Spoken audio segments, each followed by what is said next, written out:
Rudy Escambri menyampaikan opininya berkenaan dengan masuknya musim penghujan di DKI Jakarta. Selanjutnya, Rudy menyampaikan bulan ini adalah bulan November dan kita ketahui mulai September, Oktober, November, dan Desember dan puncaknya bulan Januari atau awal Februari biasanya curah hujan khususnya di Jakarta sangat tinggi-tingginya intensitasnya.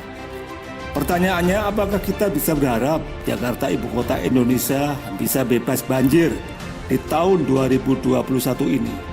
Rasanya kok tidak ya, Enggak Rudy. Karena selama setahun ini kita tidak melihat ada pekerjaan atau kegiatan ekstrim dari Pemprov DKI Jakarta untuk mencegah terjadinya banjir.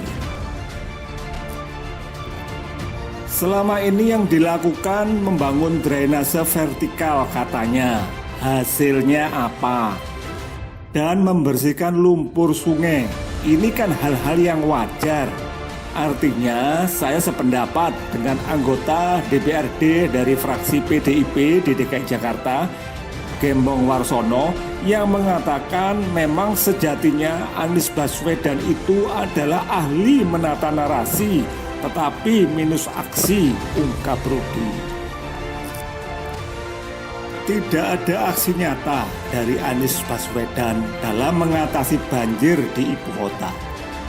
Terbukti beberapa hari ini Cipinang Muara, Cipinang Melayu, kemudian Lubang Buaya, semuanya kebanjiran dan surutnya lama sekali. Jadi bisa dikatakan janji palsu dari Anies Baswedan untuk bisa mengatasi.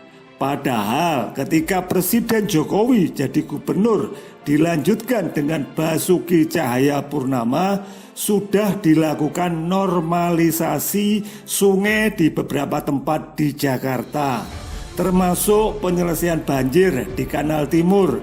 Tetapi kalau sudetan-sudetan itu tidak dibangun menuju ke banjir Kanal Timur, ya podo wae sami mawon, ungkap Rudy. Karena kegengsian seorang Anies Baswedan, dia tidak mau melaksanakan dan meneruskan program normalisasi sungai. Dia bahkan mengatakan akan melaksanakan program lain, namanya naturalisasi. Padahal salah satu anggota tim gubernur untuk percepatan pembangunan TGUPP, Muslim Muiz, itu ahli tangkap air. Pak Muslim adalah sahabat dekat Rudy Escambri, tetapi dalam permasalahan mengatasi banjir ini dikatakan Rudy, Muslim Muiz dirasa tidak punya konsep yang jelas dan strategis yang nyata hasilnya untuk melakukan pencegahan banjir di DKI Jakarta.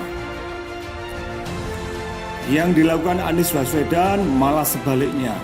Contoh beberapa jalan justru yang tadinya tanah ditutup dengan pendestrian atau trotoar. Di samping resapannya berkurang, jalan semakin sempit, di mana-mana macetnya luar biasa. Jadi antara narasi dan aksi itu nggak nyambung. Monas itu adalah salah satu wilayah resapan air. Ada beberapa pohon mauni, trembesi, dan beberapa lainnya dipangkas dan dibangun beton yang dulu rencananya untuk Formula E ternyata batal dan gagal. Jadi memang kita tidak boleh terlalu berharap, atau bahkan seperti sebuah judul lagu dari Sheila on 7, kita harus berhenti berharap bahwa seorang Anies Baswedan bisa menyelesaikan masalah banjir di Jakarta. Karena tidak ada aksi nyata yang bisa dilihat hasilnya selama setahun belakangan ini bagaimana mengatasi banjir. Kita sebagai warga Jakarta siap-siap saja bahwa inilah resiko dan konsekuensi logis dari orang yang dihasilkan dari Pilkada Jakarta, yang dipilih 58% warga Jakarta dengan proses pilkada yang tidak sehat, hasilnya ya seperti ini. Jago memainkan kata tetapi tidak bisa menata kota. Juara membangun narasi tetapi minus melakukan aksi. Inilah Gubernur DKI Jakarta yang sekarang. Selanjutnya Rudy Escambri mengajak sahabat Indonesia yang kebetulan tinggal di daerah ibu kota Jakarta mulai menata diri untuk mengatasi banjir di lingkungan kecil masing-masing.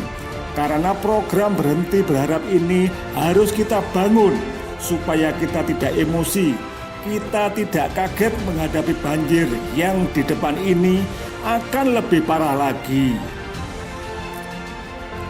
Kita tidak bisa mengandalkan lagi kepada Pemprov DKI Jakarta untuk melakukan aksinya untuk mencegah kedatangan banjir. Kita harus berhenti berharap dan menata diri dan menerima resiko memilih gubernur seperti ini yang saenake dhewe bekerja dan suka menghamburkan uang rakyat, banyak kelebihan bayar, banyak membuat program-program yang menghambur-hamburkan uang seperti Formula E yang lebih dari 1,5 triliun tidak tahu rimbanya kemana. Tidak ada penanganan banjir yang signifikan yang kita lihat. Dulu zaman Basuki Cahayapurnama ada pasukan Orin untuk membersihkan selokan di setiap sudut Jakarta. Sekarang sudah tidak terlihat lagi. Sungai-sungai di Jakarta banyak yang tenang-tenang saja alias tidak bergerak. Pastinya ada yang mampet di situ. Lalu lintas juga jangan diharapkan menjadi lancar. Bayangkan jalur protokol yang besar sudah ditambahin dengan kendaraan roda 2, sekarang dipagari lagi untuk jalur bersepeda. Padahal yang naik sepeda juga tidak banyak, hanya waktu pagi dan sore saja. Pembangunan trotoar di Jalan Cikini Raya, kemudian di Jalan Senopati, di Jalan Suryo, trotoar yang sudah besar, sudah lebar, diperlebar lagi masing-masing 1,5 meter kanan kiri. Akhirnya jalannya menyempit, macetnya semakin luar biasa. Apalagi kalau malam minggu dan hari minggu. Di daerah situ banyak restoran, kafe, atau tempat-tempat yang biasanya untuk hangout warga Jakarta. Inilah sekali lagi gubernur kita, Gubernur Jakarta Kota yang kita cintai. Tapi kita menerima gubernur yang hanya bisa membangun narasi, tapi tidak melakukan aksi.